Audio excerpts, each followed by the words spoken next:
Dagunya makin tirus, Amanda Manopo dituding operasi plastik. Amanda Manopo menanggapi santai tuduhan yang mengatakan dirinya operasi plastik. Pasalnya, Amanda Manopo dituding telah melakukan operasi plastik di bagian wajahnya.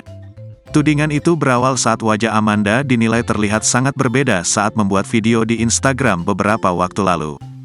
Dicap lebih kurus hingga dagunya lebih tirus, sontak banyak warganet yang menduga bahwa wanita yang sempat digosipkan dengan Arya Saloka ini menjalani sebuah operasi kecantikan. Pemeran Andin dalam sinetron Ikatan Cinta menyangkal tudingan tersebut. Usut punya usut, rupanya perubahan pada wajah Amanda Manopo lantaran selama ini melakukan diet. Aku lebih kurus. Oh iya, namanya diet ya, saya pasti ada aja perubahan, ujar Amanda. Alih-alih marah dikatakan operasi, wanita berusia 24 tahun ini justru merasa senang. Sebab diet yang selama ini dijalankannya membuahkan hasil. Aduh seru banget kalau aku dikata-katain kayak gitu, senang deh, ucapnya seraya tertawa.